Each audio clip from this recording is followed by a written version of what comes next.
So good afternoon, everyone, and welcome to our today's webinar titled Political Elites and the Democratic Duty to Trust the People. We are very happy to welcome today Dr. Roberto Frege, who is a senior researcher at CNRS in France. Dr. Frege's work explores the intersections of pragmatist philosophy, democratic theory, and social thought with a focus on public reasoning, normative practices, and dynamics of disagreement. And in today's webinar, Dr. Frege challenges the conventional one-directional view of political trust as something that citizens owe to political elites. Instead, he argues that in a democratic system, political elites also have a duty to trust the people, to see citizens as competent, responsible actors in public life. His framework invites us to think of political trust as a mutual, bi-directional relationship grounded not only in belief, but also in attitude and coordination. We very much look forward to an engaging and timely discussion. Roberto, thank you for joining us. The floor is yours. Thank you very much, and thank you for having me. I will give you a quick overview of this paper, and then I hope there will be a lively discussion later. The paper was sparked by a reflection I was doing during the pandemic, looking at how different governments were exercising their democratic power to govern the people, to steer a society, and how different way of doing this could be squared with the democratic theory, and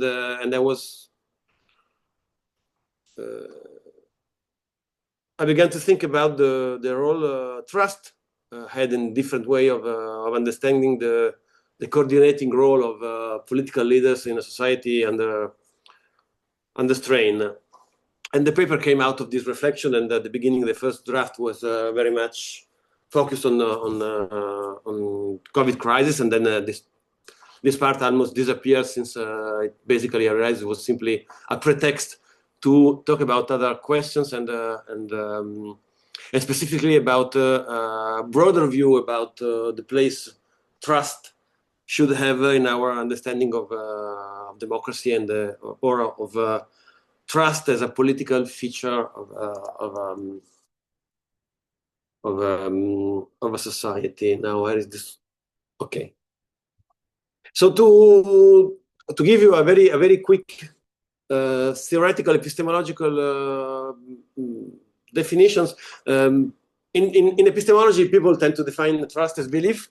When you consider trust as an epistemic orientation, it cannot play the kind of role I want it to play, in the sense in which that you trust something to telling the truth or not is not something that you can choose. Either you trust or you don't trust. It's something which is immediate. But there are theories who define trust as attitude. And in this sense, you can understand the trust as a kind of practical orientation that can be adopted. So basically, you can decide to trust. And it is only under this second theory that the very idea of a duty to trust becomes plausible, because otherwise, if trust is something that cannot be chosen, how could you have a duty to trust, of course? But as long or since you trust as an attitude, then like any kind of attitude, you can willingly adopt it.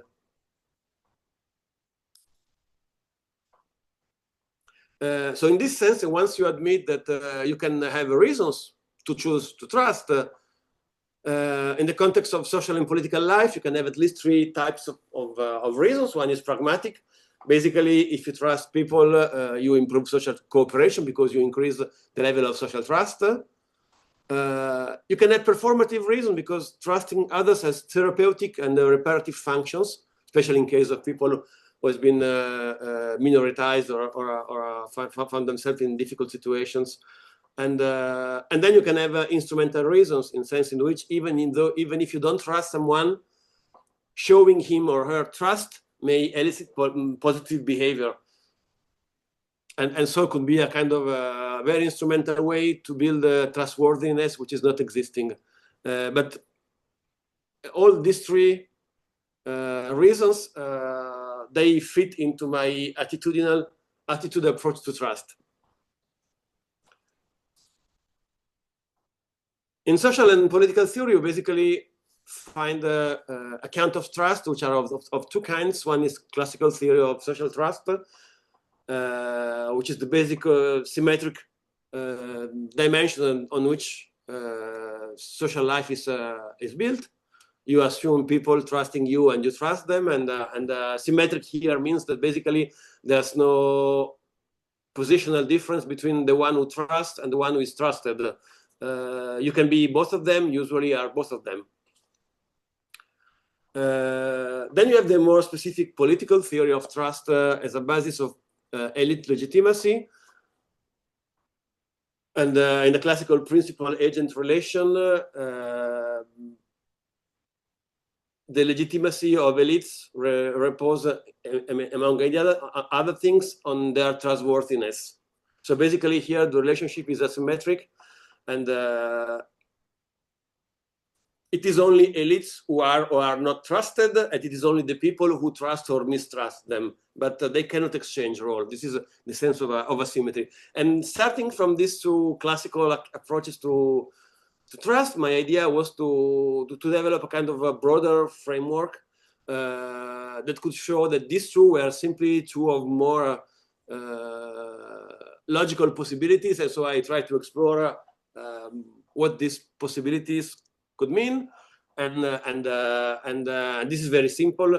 You have the truster and the trusted. You have two kind of sociological, so to say, subject, citizens and political elites. And of course, if you combine this, if you combine these two criteria, you have a very simple table in which, according to whether the citizens or the elite are the truster or the trusted, you fill one of the four A, B, C, D you see here, and now I'm going to explain them. If you start from the symmetric relationships, if they are among citizens, this is the standard object of theories of social trust, and trust is a general property of social interactions where positions are exchangeable. People are trusted and trusted at the same time. A similar theory of symmetric relationship, but in the case of elites, you find it in some sociological theory of power, like in the Colemanian tradition, where basically you can study the way elites work together, trusting themselves, and how, for example, power is being exercised by political, economic, or scientific, or whatever elites working together to hold their power. So basically here you can see how if you adopt the symmetric form, you can have relationship between citizens, or in the other case, or sorry, among elites, in which the trust is reciprocal. Then, of course, the asymmetric relationship require that the truster is either citizen or elite, and the trusted the other one. And what I call asymmetric delegative relationship between citizens and elites is what you have in classical theory of political trust, which take as their starting point the asymmetric fiduciary relationship between citizens as principals and political elites as their agents. In here, the trustworthiness of the agent is a precondition for successful interaction and is also a duty, which is called normally a fiduciary duty. And then the fourth, which is the asymmetric coordinative relationship between elites and the people, is basically the fourth cell in my picture. And this is what I'm trying to theorize in this paper, in this presentation. And I spent some time explaining why I'm using this notion of coordination and how I connect coordination and delegation as the two dimensions of democratic political power. So basically, this kind of trust relationship refers to relations in which individuals with a coordinating responsibility, you may call them the elite, once again, but I'm defining them to this notion of they have coordinating responsibility. And so they trust those whose action they coordinate to be able and willing to participate in coordinated social cooperation.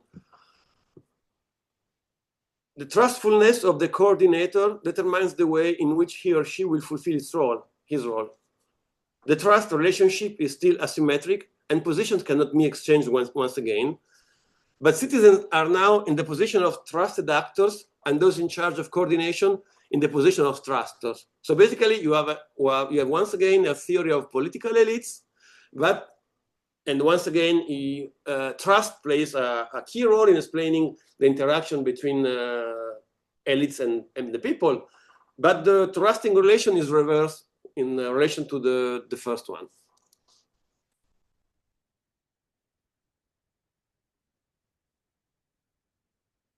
And so my contention is that a duty, so I'm here, I'm starting from a definition of coordinative trust, and I introduce a kind of normative requirement, which is that a duty to trust can be plausibly justified when the following conditions occur.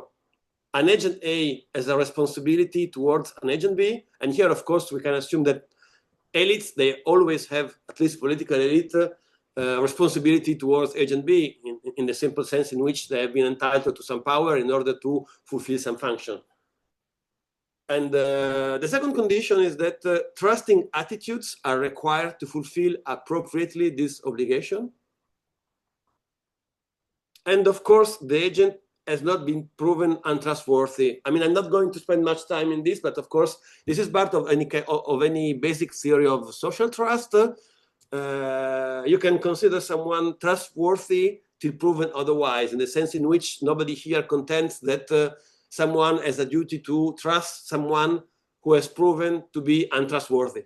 I mean, this is not an objection. I think it's interesting or relevant because I mean, you can easily downplay it in this way. So this is coordinative trust, which is different from delegative trust, as I have defined it before, and as how political theory and social science usually define it.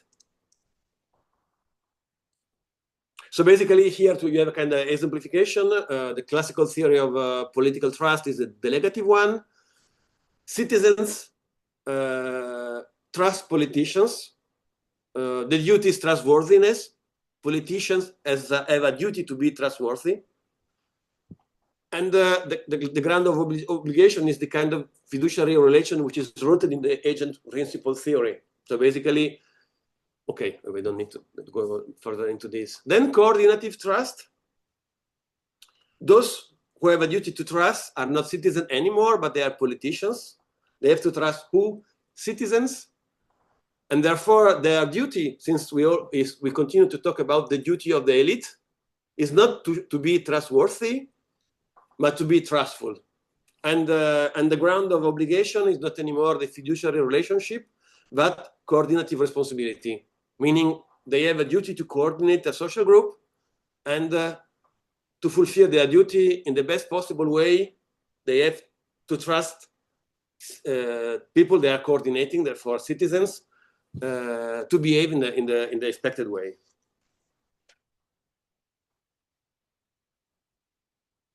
So here there is some political theory to give some background to this idea. The first goal of politics to secure the condition of cooperation.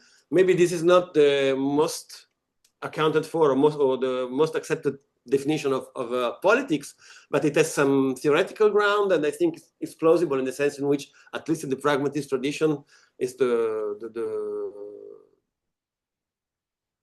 tacit assumption of what politics is for.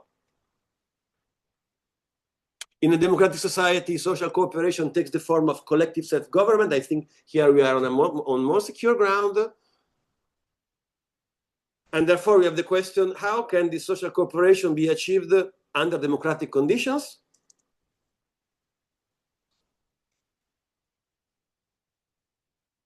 And here comes the theoretical ground for distinguishing the delegative from coordinative trust,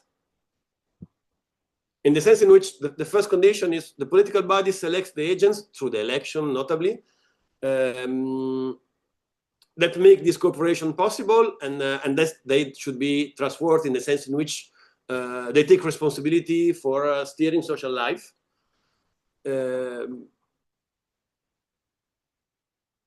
But then, of course, there is this question of a kind of legitimacy which comes from, or at least which comes from how they organize collective life, which is the question of how do you steer individuals which are supposed to belong to a community which is self-governing, since we are not in an autocracy in which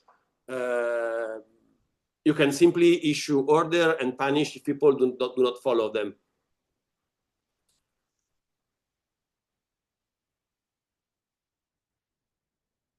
So basically here I kind of simply read the definition of the same basic idea.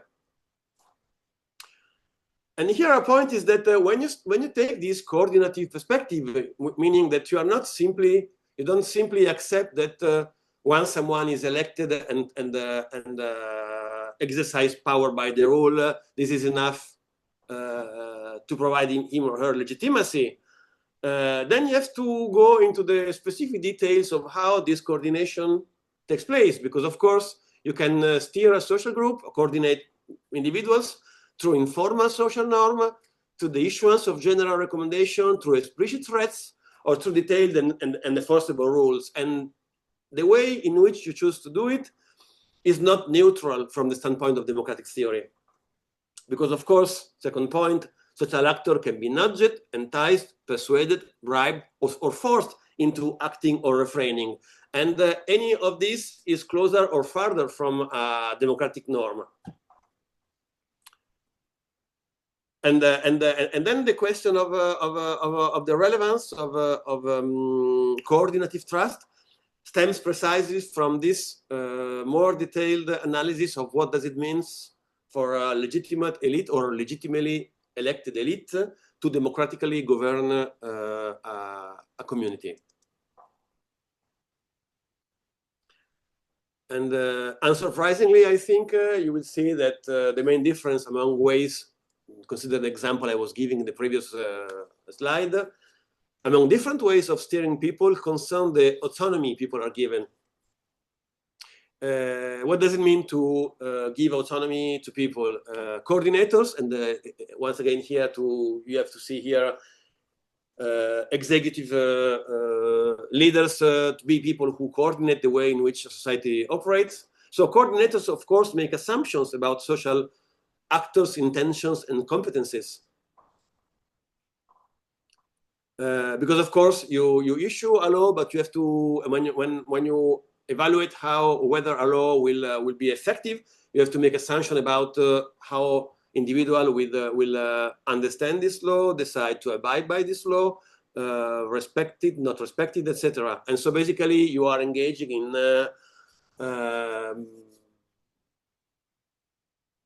moral psychology to some extent, in the sense in which, this is my last point here, if one considers such actors as being stupid, irrational, incompetent, voluble, unreliable, wicked, one will likely end up designing and implementing policies that, consistently with these assumptions, will infantilize citizens, ignore their competencies, reduce their autonomy, prioritize simplicity over accuracy, neutralize their judgment, punish them without giving reasons. And I guess most of you will see that this doesn't fit very well with democratic theory, at least in my sense it doesn't. And but the point is that why do you do this? One main answer will be because you don't trust people to be competent and responsible. And because you don't trust them, you will enforce law in the way describing here, infantilizing them, ignoring their competencies, assuming they are stupid, irrational, and so on and so forth.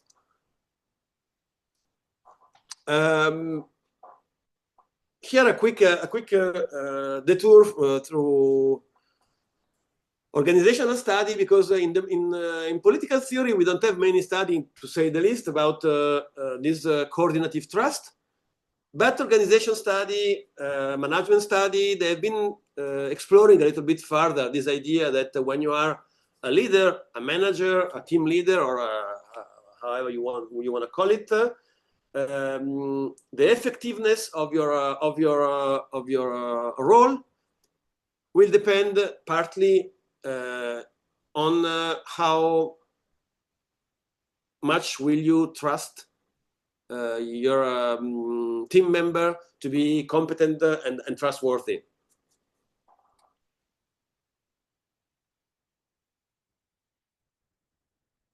So the normative implication that you find in these studies, in my paper, you find also some bibliographic references, is that to foster subordinates' autonomy, a coordinator must assume, so this must is really normative, it corresponds to what in my title I call the duty to trust the people. So a coordinator must assume that they, the people, are competent and willing to exercise many functions that are usually considered the coordinator's prerogative. So one ought to trust them. Now, the implication for political theory of this small detour from organizational studies is that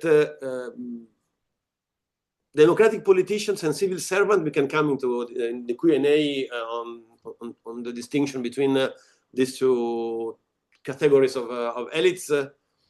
They have a double duty. One is to demonstrate their trustworthiness in interpreting and fulfilling the will of the people. This is the classical delegative trust. But the other one is to prove their willingness to trust. That is to consider citizens trustworthy partners in social cooperation.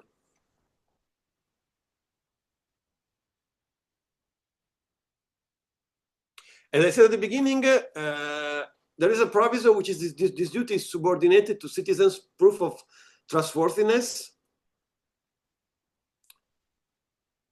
Which means this is a prima facie duty. Citizens should be considered trustworthy till proven otherwise, which means that in the circumstances in which reality proves that citizens cannot be trusted, to some extent, the political elite will be allowed to behave as if citizens were untrustworthy.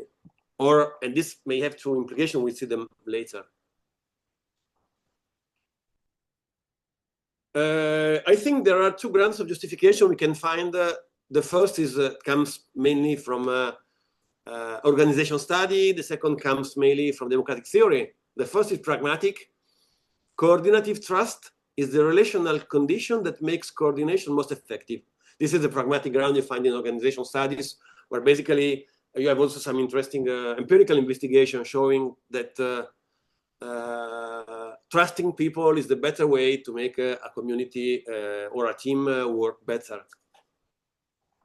But then the question is, I mean, the pragmatism here is connected to the normative because coordination is the political elite's function. They have a duty to be effective coordinators.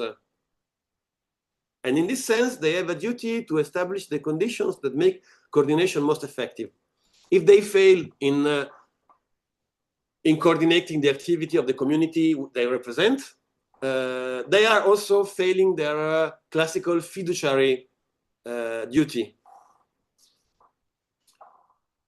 Then the normative ground is that political authority in a democratic regime, so here we are introducing a normative proviso in the sense in which the pragmatic ground can be effective also in a totalitarian regime. Any kind of political community need to be effective in solving social, economic, political problems. But the normative is specifically tailored to democratic polities. So for this concern us much more. Political authority in a democratic regime ought to rely upon trust because those who are in charge have been placed in that responsibility by those who live, whose live they coordinate. In accepting the political mandate or in agreeing to serve the common interest as civil servants, political elites ought to accept that those that are subject to their rule are at the same time their masters. This is the question, of course, of democracy as a self-governing community. When unwarranted, this trust violates the basic right to self-government on which democratic legitimacy reposes because it violates the principle of autonomy. So basically here we have a more pragmatic ground justification and one which is more tailored to the normative basis of democratic theory.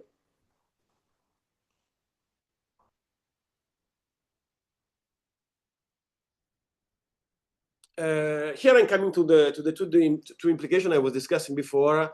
Political elites have a prima facie duty to trust the people, but then of course the question, what happens when they prove to be unwilling or incapable of being trustworthy partners in social cooperation? And of course, it's part of the political duty, or the duty of political elites in a democracy, is to improve, of course, people's willingness and capability. And this is, I mean, I think one need to connect to some extent sort of educational, pedagogical. We may discuss the extent to which these normative implications are acceptable in the context of a liberal theory of democracy. I think that in a broadly democratic theory of democracy, they can fit. But what interests me in this second point is that the answer to political elites saying we cannot trust the citizen, therefore we will behave in a more authoritative way, is not a convincing answer, because you have still the possibility to teach people or to improve people's willingness and capability. This is an opportunity which is open to any political elite in any part of the world, and therefore it comes as a kind of second condition for a democratic theory of political trust. And still in this organization theory, you find this notion, which is interesting, of circle of trust, because it provides some kind of key insight, concrete idea, which takes us away or outside or beyond a simple moral duty to trust, which doesn't lead us very far away, in my sense. And the idea of circles of trust is simply that you begin by trusting when you are in a position of force, of superiority, or I mean, you can consider an elite to be in a stronger position in the sense in which it is their responsibility, their authority to be able to begin to trust in a way to enhance the response of the trusted in terms of willingness to comply. You have lots of studies in the literature about why and how people abide by the law, in which you clearly see that the more people on authority trust those who have violated the law, or those who may violate the law, the more the law are respected. So basically here you have the two dimensions. One is the role of education. This is, of course, a classical power horse of pragmatist theory. But the second is, and this is the literature to which I was referring, enhancing transparency and accountability of officers, politicians, institutions. The more people they feel they can trust politicians, the more they will be willing to be trustworthy. And so this is the idea of a circle of trust, in which step by step the general level of trust can be enhanced, and identifying clear pathway for doing this. And basically this is what I wanted to tell you in 25 minutes, and I think many questions will come back during the Q&A. Thank you very much. Thank you very much, Roberto, for the very interesting presentation. The floor is now open for questions, comments. So please raise your hand and we can go ahead. If you cannot speak, you can also post your question in chat and we will read it. Yes, Pipa, please. Pipa, please unmute yourself. One should have learnt that from years of pandemic, but never mind. Roberto, thank you very much for a great talk and an interesting way of thinking this through. So I'd like to challenge you, however, on some of the ways that it's structured. You want to think about, in particular, vertical and horizontal forms of trust. Vertical is where, basically, if we think of it in terms of principal agent, that the agent has certain forms of expertise, certain forms of knowledge, certain capabilities, which they're trained in and which they are able to carry out, whether it's a lawyer whether it's a doctor, whether it's a minister, or it's basically a politician. And of course, we trust them if they're able to be competent to actually deliver, and if they're able to basically do something for us when we ask them to do something. We might not like the outcome, but we basically trust them, thinking it's the best decision on our behalf. So we delegate to them to do something. And you're arguing in a way that we need to think of it also in terms of much more horizontal, and the ways in which politicians are basically trusting the citizens. But of course, the citizens are never going to have equal power, but they're also not going to have equal competence in the sense of knowledge on technical issues or expertise through experience. Do we want, for example, people to say that they should trust teachers, or should we have homeschooling? Do we want them to trust medicine and science, or that they should be anti-vaccine? Should we trust them to make decisions in their own local community on some technical issues, or do we trust an engineer? So there must be limits in terms of the competencies of citizens. And if we talk about principal agent, as economists always do, isn't that a great framework to think about this? That in some things, essentially, the citizen might have some expertise, in which case they can be an agent, they can do things. But by and large, the principal agent is a stronger relationship and a simpler way of conceptualizing this, rather than think of it in terms of elites and citizens. So in some things, citizens can be experts. If I want to know about problems in your local community and plans, of course, citizens are experts. Where should a road go? Where should a school go? But in other regards, it's the politicians or the other authorities who are the experts. So is principal agent frameworks more flexible and stronger to get at some of the normative questions which you're raising? Thanks, and I'd love to hear your thoughts. So thank you for the question. I mean, this could be that could be, I think, a way to incorporate my approach into a more encompassing principal agent theory. I'm not sure whether my standpoint would get the attention it would need, but it would be, I would say, a simply matter of saying the same things in a different way.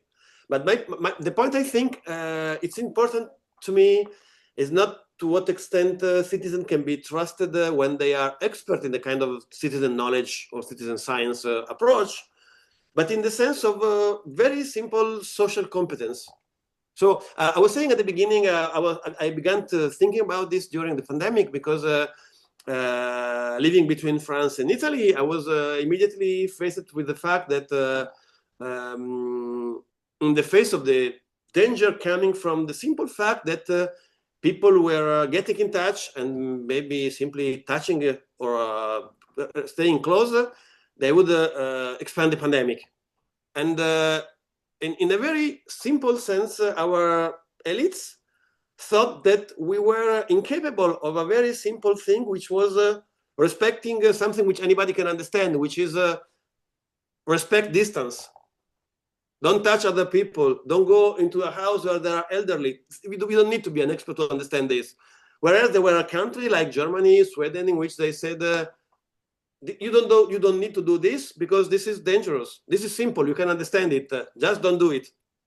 And the decision to lock people in comes from the prior assumption that citizens are too stupid or too untrustworthy to do such a simple things as don't stay closer than 2 meters.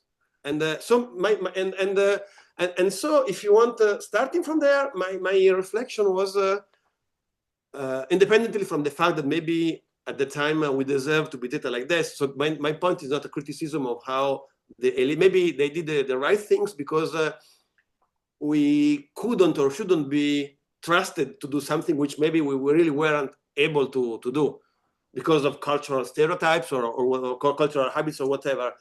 But the point that I wanted to highlight is this function of coordination, which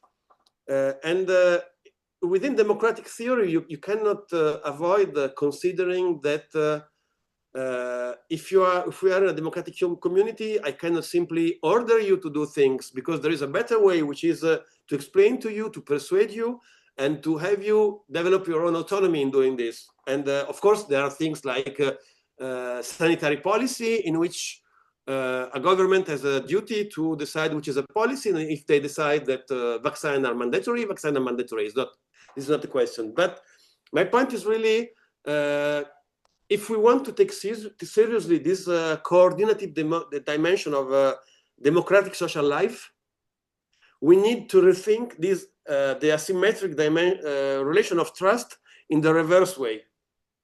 And so principal agent doesn't really help us here.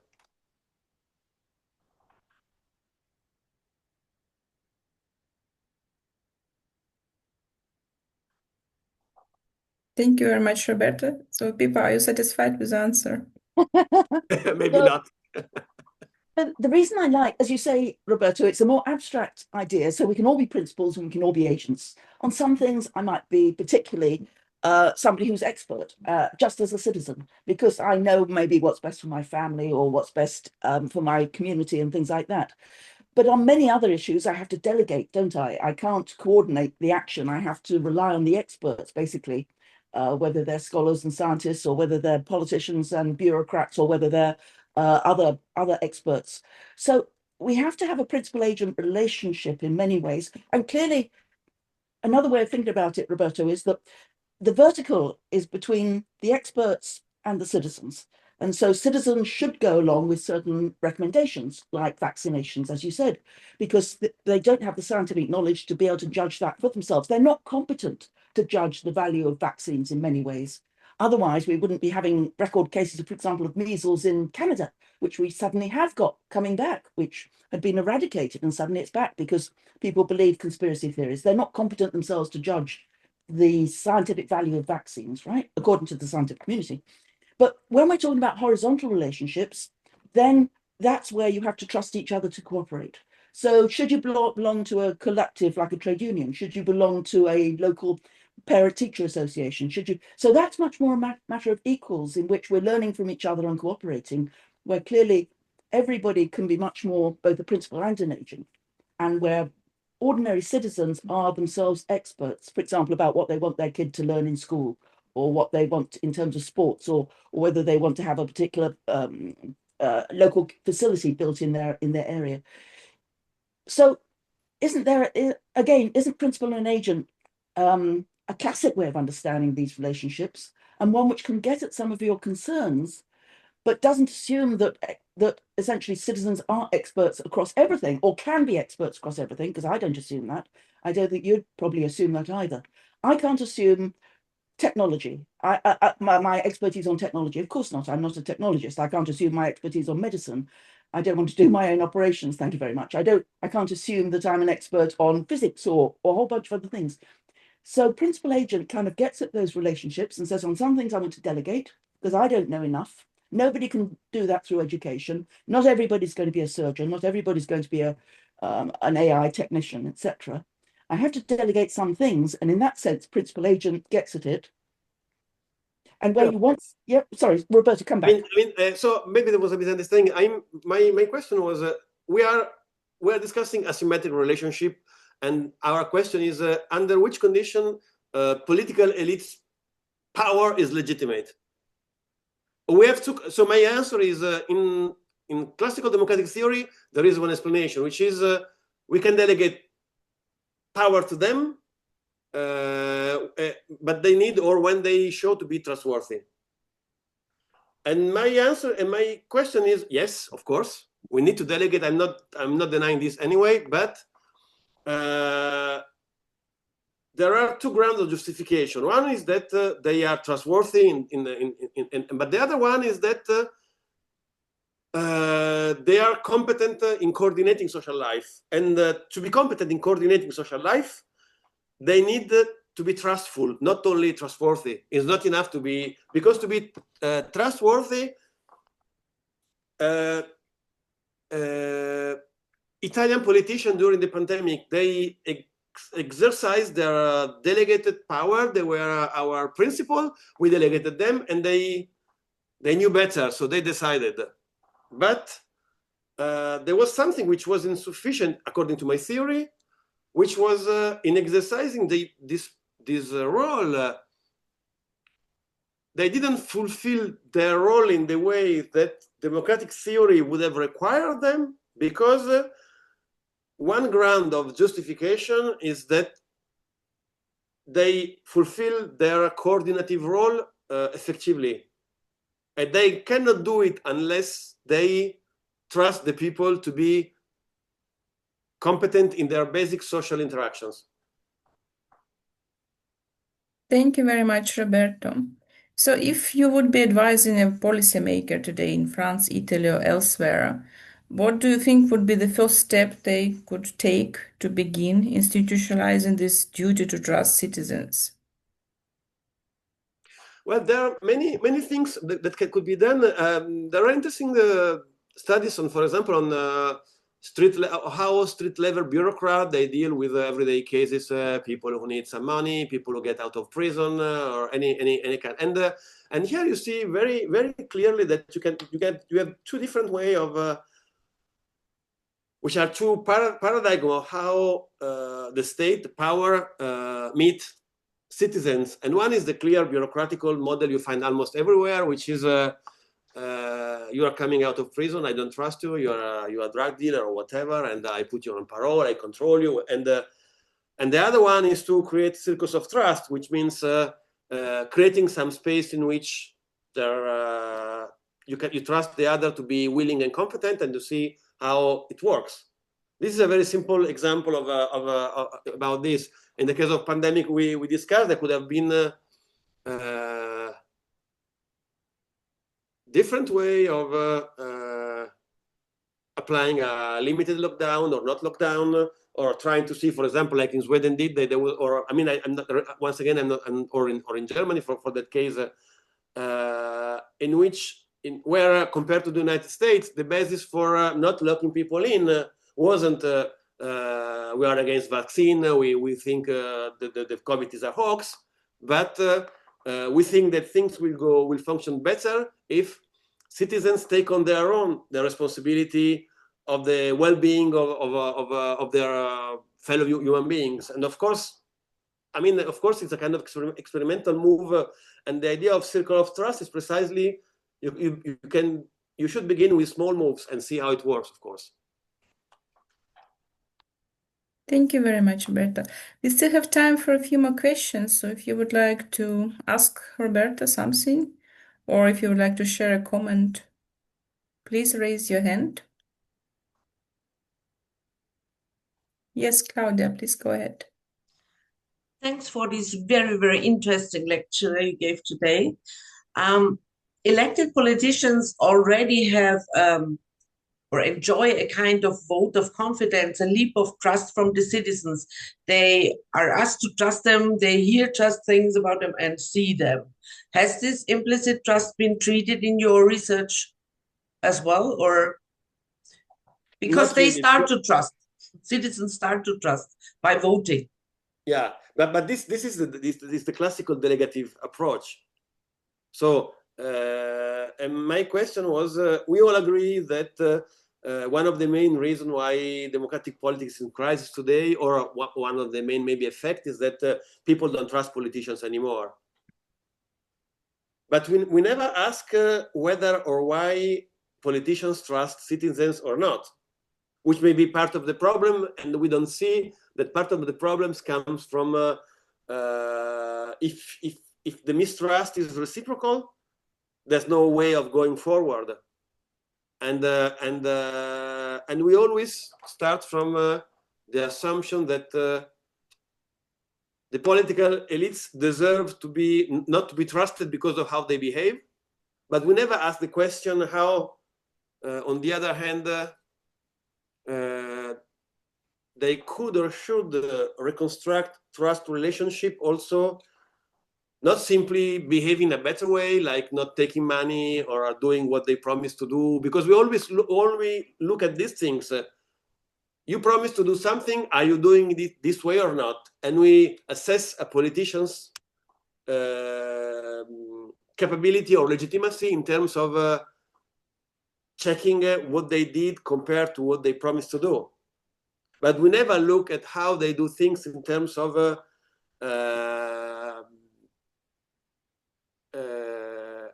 enhancing the democratic quality of a policy by trusting people to be better than they are or better than they think they are. Because I mean you can see this in any you see this of course better in small communities, like in research groups, like in classrooms, in families. When you have where you are in a coordinating position, you are a professor, you are a mother, a father, or whatever. First things happen when you don't trust people is that relations don't work. Because if people perceive you don't trust them, they will not engage in the kind of interaction is taking place. And this isn't different at the broader level. You see it more clearly in the case of street level bureaucrats, because there again you see someone who has a small power, but he's an officer. He represents the government, and you have a clear and basically we tend to think that his legitimacy comes from the fact that you have a line of authority coming from the prime minister and going to the last bureaucracy employee, because the prime minister is the head of the bureaucracy. But then we never see the other things, which is how legitimacy can come from how. I mean, you can see the street level bureaucrat is legitimized by the fact that the prime minister has been legitimized by the parliament, and so you have this bottom-up way of creating legitimacy. But we never see the bottom-up in the other way, which is in the top-down, sorry, in the sense in which you are trustful, and therefore you legitimize your own role by the way you treat people whose lives are in your hands, so to say. Thank you, Roberto. The next question is from Celine. Yes, thanks a lot, Roberto, for your work, which echoes, in fact, the way we are treating part of our data in TRUEDEM. We have qualitative data that we try to size, to grasp the way you from a more empirical way, the way you are treating them theoretically.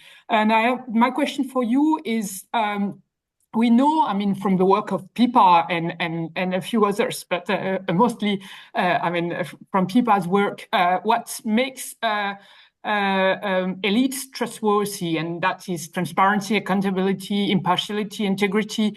But what do you think would make citizens trustworthy? In the way that you are trying to think about it.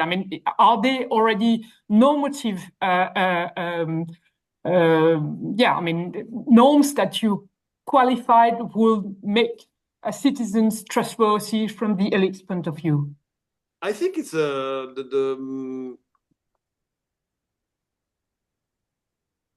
willingness and competencies to engage in social cooperation in way that abide by some kind of shared social norms.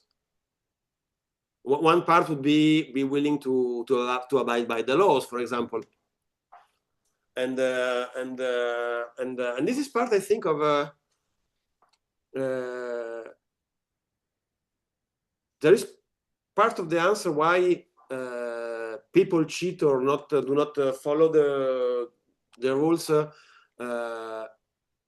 is partly explained by how they perceive the assistant to respect them, to trust them, to respect their own autonomy, and so my point, I think it's important to specify this, because it's quite different from what people were saying before.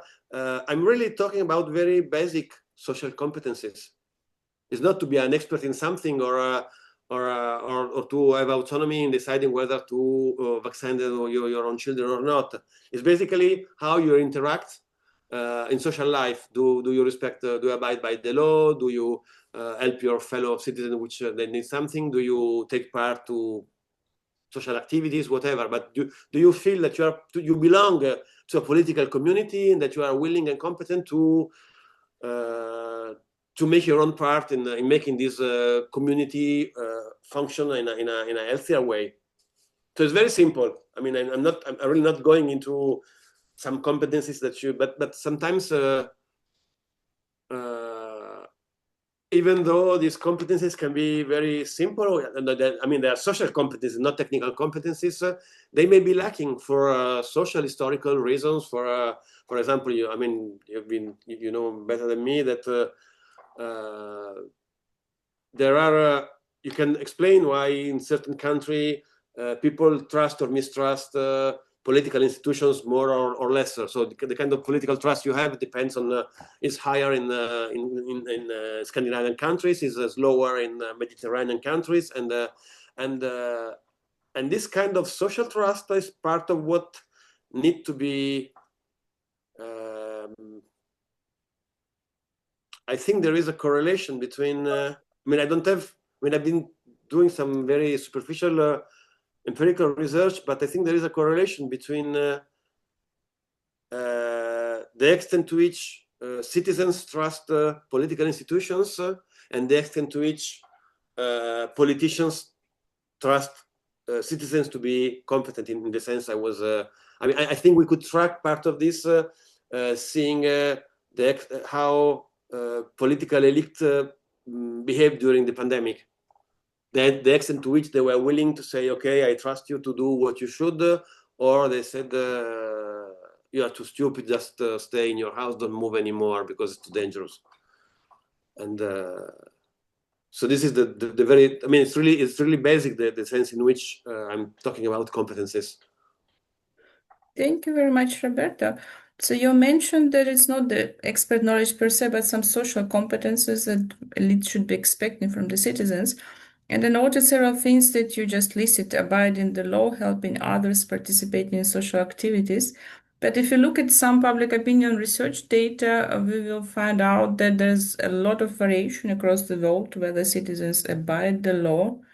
So there are obviously in Western countries, this level is much higher than, let's say, in Eastern Europe or elsewhere, or participation in social activities, whether it is associational membership or demonstrations, etc. So there is really a lot of variation. Does it mean that in some parts of the world, citizens have less social competences? So would this mean some implication for this trust for this top-down trust from elites? No, I don't think so. I'm because I mean the trust is made out of two things. You need to be able to do something, and you need to want to do it. So you can be competent but unwilling, and you will simply be not trustworthy, because even if you know you shouldn't do something, you do it anyway. And so I think that conceptually speaking, so I'm speaking as a philosopher, not an empirical scientist. There's no connection between the two, so I don't make any claim concerning whether citizens in some country are less social competent. Maybe, I think there you have many questions concerning where do you put values? Do values belong to competence, or you activate or do not activate competencies according to what you think is true or false? If you think politicians are all liars or whatever, maybe you are competent in engaging in social cooperation. So you do it, for example, at the workplace or in your family. But when it's about paying taxes or whatever, you simply behave in an unsocial or not trustworthy way. So basically, you are competent, but you behave in this way because of your values, opinions, and ideas. Thank you, Roberta. And we have one more question from Irina. Dear Roberto, thank you so much for your presentation. It's really interesting because usually we think about trust from citizens to political institutions, but not about trust from political institutions to citizens. And I have I would say, philosophical question. Well, during your presentation, you said that politicians should trust citizens. But basically, all the activity made by politicians is based on distrust. I mean, when they write laws, even traffic rules. All this activity is based on the idea that citizens can't organize themselves in any sphere. So does it mean that, I mean, the maximum, when politicians maximally trust citizens, does it mean that they should eliminate themselves at all? I mean, just don't function in society. Then what would we do? I mean, I think what Pippa was saying holds true in the sense in which there's a legitimacy which is still there, even though they mistrust citizens, because citizens have elected them anyway, and therefore that's the reason why they're there. And so basically we have said, okay, you have the power to do this, and so legitimacy is there, and they fulfill their role. But maybe we are unhappy today because we feel, as you said, that they are not trusting us. They think we are stupid or whatever, and much of the distance which creates itself between the people and the elite, and which gives way to much of contemporary populism may have some roots in this fact that there should be another way of exercising legitimate political power in a democracy, and this requires trusting citizens. At least, of course, we shouldn't, of course, forget that strategic behavior is always there, and therefore there will be people cheating and whatever. But I think this is, I mean, we have the law to take care of this. But one thing is to assume that by definition we cannot trust anybody, because not necessarily for moral reason, but also for psychological. Because I think part of them, as I was saying before, it's really important to disentangle, but at the same time to keep together that in this case, mistrust is based on moral and cognitive arguments. Politicians don't trust the people, and politicians think they are stupid. So the two of them, I mean, one of them would be enough, but often you have the two of them.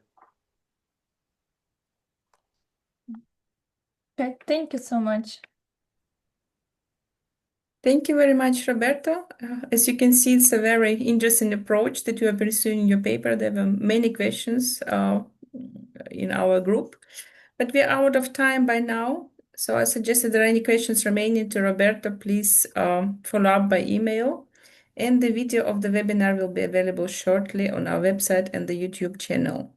Once again, many thanks to Roberto for the very interesting presentation, and thank you everyone for joining. Have a nice evening. Thank you very much. Bye-bye. Thank you. Bye. Bye.